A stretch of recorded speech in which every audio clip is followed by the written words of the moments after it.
I'm Candice Malcolm with the Candice Malcolm Show, and today I want to talk about the Nova Scotia shooting and really try to unpack some of the questions that remain. So this is what we know so far. The act of evil, the killing, the shooting rampage was carried out by 51-year-old Gabrielle Wortman. The killing spree lasted for 13 hours from the evening of Saturday, April 18th to the morning of Sunday, April 19th.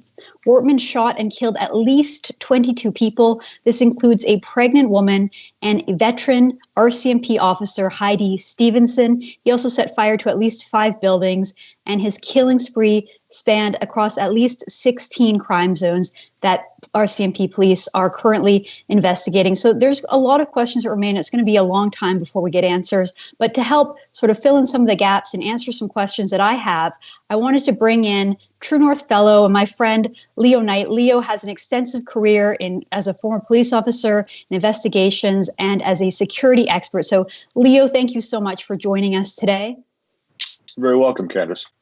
So I think one of the main questions that really stands out at this point, Leo, is the fact that the RCMP on Monday during their press conference refused to answer some pretty basic questions, the main one being whether or not Wortman had a possession and acquisition license. It's a pretty straightforward question, and it would be pretty simple for the RCMP to answer. All it would take, I presume, would be looking it up in a database, and I imagine that the RCMP would have done that as soon as Wortman became a suspect or a person of interest on Saturday night or Sunday morning. So why wouldn't they answer this straightforward question? What's there to hide?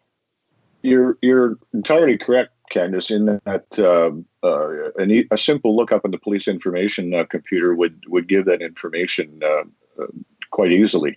The commissioner of the RC seems to me to be spectacularly uninformed when she went into that press conference, and that surprises me as well. Having said that, the only reason I can think of that they wouldn't give that information up is that if it didn't fit the political narrative. Justin Trudeau has said that he wants to bring in more gun control, and if the weapons that were used on that evening were obtained legally, that just wouldn't fit the narrative. If they were obtained legally, then they would have to try and explain how come they haven't tightened up the acquisition process.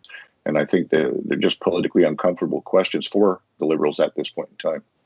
Well, that's a really interesting response, and I think you're definitely right. But one of the things that, again, sticks out or raises even more questions is that the RCMP commissioner is supposed to be independent. They're not partisan. They're not part of the governing party. They're not Liberals. And so that's why it was really bizarre, because, you know, you're thinking in the greater scheme of the Canadian gun control regime, and whether, you know, the question of whether these firearms were obtained legally or illegally is incredibly important. Whether this individual was licensed or not is incredibly important. And the unwillingness of the RCMP commissioner to answer the question. We have a clip which I'm going to play right now. And so you can see a reporter asking again the straightforward question, was this guy licensed? And the RCMP commissioner, this is the second time she's asked the question. The first time she didn't reply. She didn't provide an answer. Then the second time she's asked, it's her being asked directly. She turns to Minister Blair, a partisan Liberal appointee by Justin Trudeau, and he jumps in, which again suggests the politicization of this question. If you could tell us whether or not that individual did have or did not have a firearm license.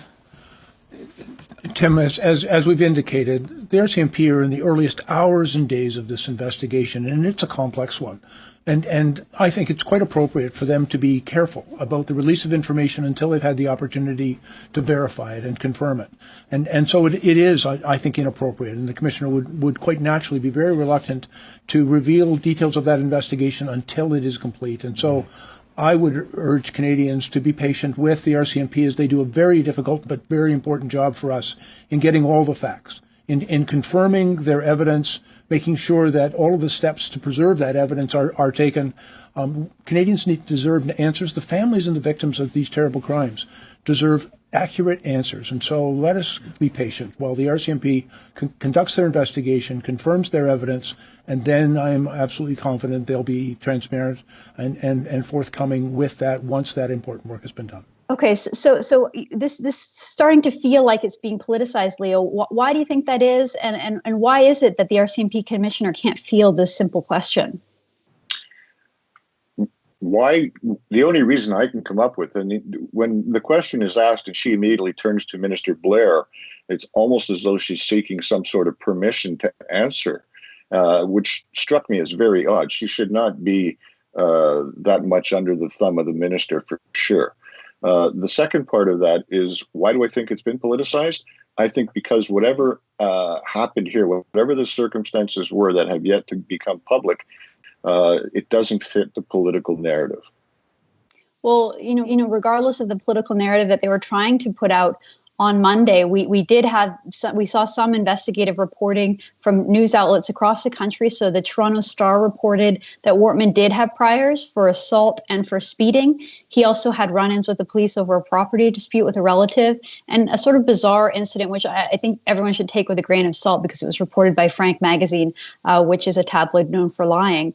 But it was reported also in the Toronto Star that there was a bizarre incident where he basically tried to lock police officers into a parking lot that apparently he owned, and he tried to chain them in, and they had to call for backup. That was just in February of this year. So really, the story that we're starting to see of this individual is someone who has had certainly some run-ins, some concerning things.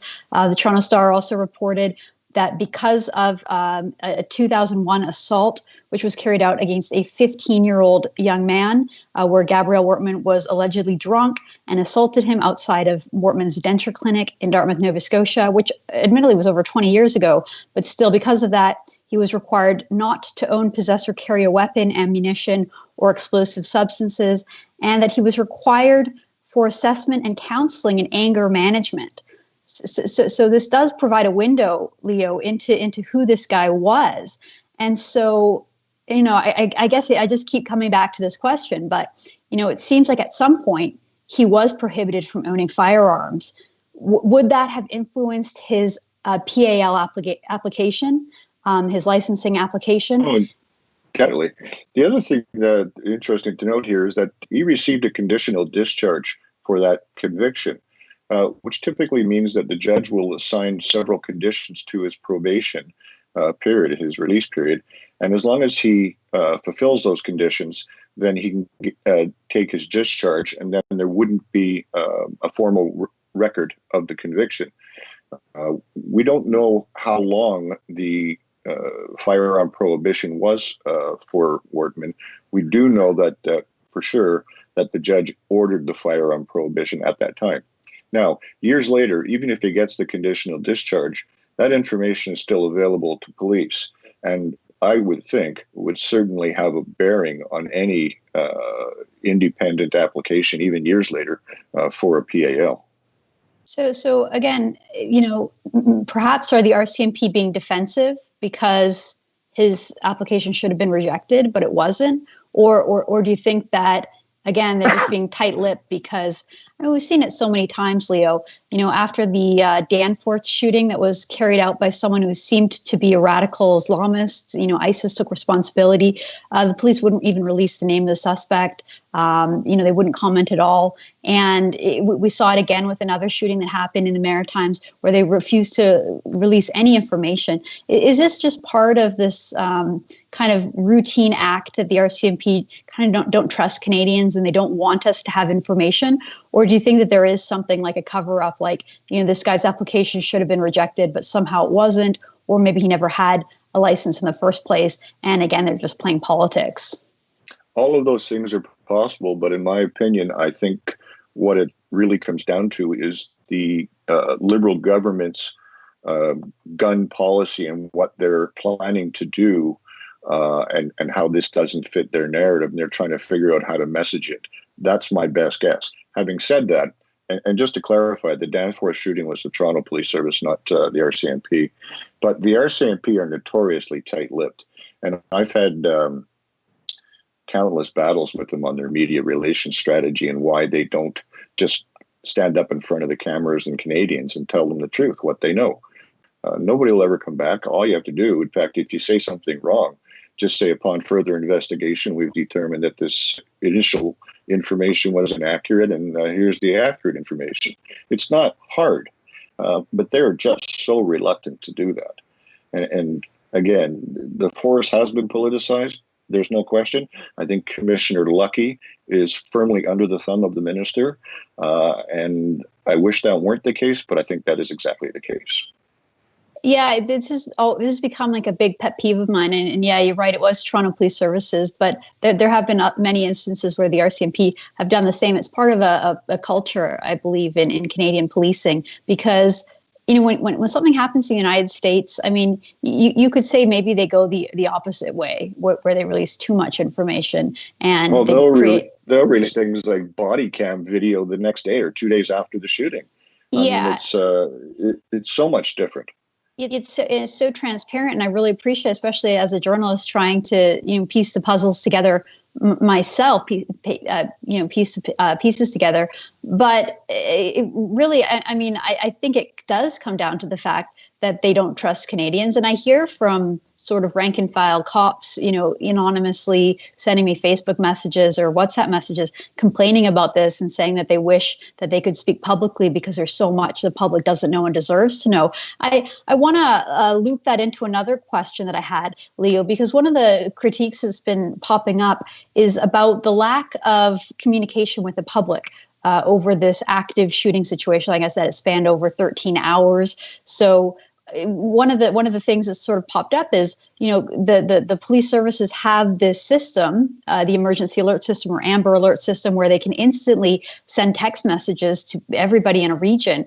We get them here in Ontario with some frequency, for missing people's, missing persons reports and that kind of thing. We even got them with coronavirus saying, hey, stay inside.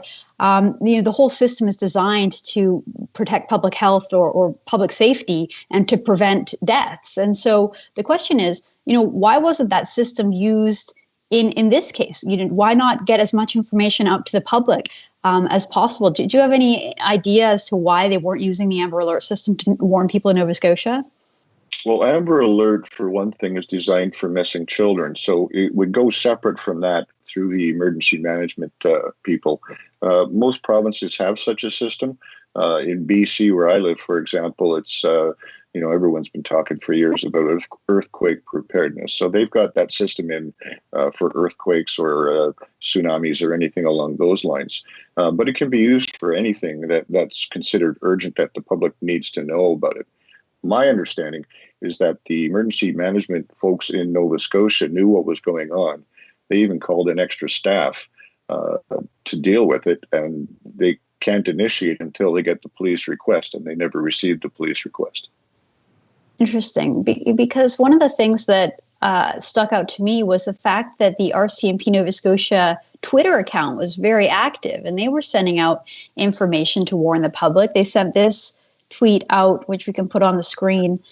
This one went out at 9:20 in the morning on Sunday, and it said Gabriel Wortman may be driving what appears to be an RCMP vehicle and may be wearing an RCMP uniform. There's one difference between his car and our RCMP vehicles. The car number, the suspect's car number is 28B11 behind rear passenger window. If you see 28B11, call 911 immediately.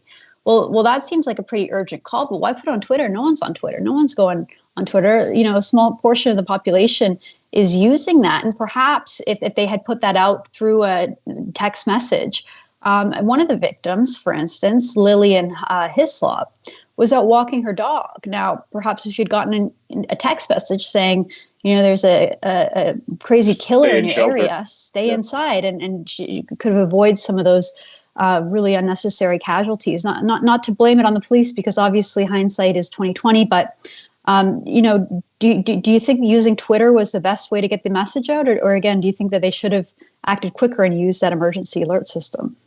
Well, they did get the message out per se using Twitter, because media picks up on that and then they'll rebroadcast. And certainly the photograph of the suspect was readily available on Sunday morning. So they did somewhat get the message out. But you're entirely correct. They didn't use all available tools. Why? Well, I don't know. I can speculate a little bit. I mean, certainly we both know, Candice, that there's been a couple of actuations of the Amber Alert system in Ontario in the middle of the night, and people have complained about it, saying, why do you need to wake us up? Or, my cell phone went off at, 2:00 in the morning sort of thing. So maybe the RCMP are a little gun shy about doing that type of thing. And that would have been the operation or incident commander who made that call. Was that in fact what a concern was? I don't know. I'm speculating a little bit. The other thing I will say is that anytime you've got multiple crime scene incident like this, especially one where people are being shot and killed, the response is very fast moving, and is trying to keep, for an incident commander, trying to keep track of everything that's going on and make the decisions he has to make. It is very, very trying and very stressful, as I'm sure you will imagine. It might have simply been a step he overlooked, or she. Interesting. Well, maybe they'll be more, willing to use that system in the future. If hopefully, God willing, there's not an incident like this ever again in Canada. But I think that is something that would be worth looking into. Just to touch on some of the content in that tweet, reports said that Wortman was essentially impersonating a police officer, pulling people over. He was wearing what looked like an authentic police uniform and driving a cruiser that, we saw in that picture, it looks exactly like a police cruiser, especially to most people who don't spend a lot of time looking at police cruisers. So I think one of the questions is, these uniforms in these police car, obviously, they're not easy to come by. You'd have to sort of, I think, know someone who had a police uniform in order to get one. So what are you hearing? How did Wortman obtain this uniform in this police car? What I'm hearing is that he was an RCMP aficionado. There's even a mention of it in his high school yearbook. I believe, from what I've been told, that he was a collector of memorabilia. RCMP police shoulder patches, shirts. You can get decommissioned things, and certainly the RCMP has licensed a whole lot of products, sweatshirts and hats and all that sort of stuff. You can simply walk online, buy a police ball cap with the RCMP insignia in the front of it, and that would look like a police hat. If he's collecting this stuff over the years, that would seem to me to be what that was he was wearing. Interesting. Again, if you're a collector, you can go and go to any police agency pretty much anywhere and ask them if they've got somebody who, collectors trade patches and all that sort of stuff. Getting RCMP shoulder patches would have been quite easy. And then just getting a khaki shirt and putting them on. Instant RCMP officer shirt. Interesting. Yeah, I do wonder if will make these kind of things harder to obtain or try to crack down on them in the wake of this, just because obviously part of the reason he was able to take so many lives was because people thought that they were dealing with an actual legit police officer and not a deranged evil individual on a killing spree.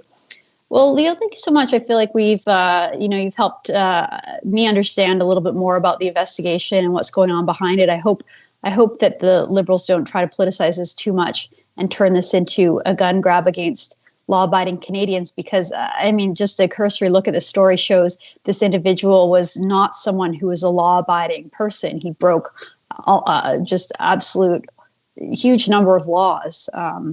And so punishing law-abiding gun owners doesn't seem like the right response, and hopefully there's not a knee-jerk reaction. Just final word to you. Do you think there will be, or do you think that this will pass? You're a lot less cynical, perhaps, than I am, Candice. I think that's exactly what they'll do here. They're going to bring in some sort of legislation, and it's going to be, the only thing it'll target is our legal gun owners, and they're not the ones who are committing these crimes and problems. And especially if, in this case, he obtained weapons illegally. There's not a statute you could write anywhere that could prevent that. The other part of that, I suppose, is that it seems that he had several weapons, but one of the weapons we know he did get was Constable Stevenson's sidearm after he killed her. He took her sidearm and 2 magazines full of ammunition with him. And I believe that was the weapon he had in his hand when he engaged police at the Irving gas station in Enfield. But we don't know more than that in terms of what other weapons he might have had or type of weapons. I suspect the weapon he engaged Constable Stevenson with was a long-barreled weapon, because even though she was wearing ballistic nylon protection by way of a vest, she was shot in the chest, so it had to go through the ballistic nylon, which would suggest a long-barreled weapon. Interesting. I know I said last question, but so a long barrel gun, would that be what proponents of gun control would typically describe as an assault weapon, or would that just be any long form shotgun? My Louisville Slugger in my closet can be an assault weapon. It's a ridiculous description used by people who are themselves ridiculous. They know nothing about the subject, and they knee jerk all the time. And Justin Trudeau is just such a person. All right, Leo Knight, thank you so much for joining us. Leo is a True North Fellow and a former police officer. Leo, we really appreciate your time. Thank you so much for tuning in. This has been the Candice Malcolm Show, and I am Candice Malcolm.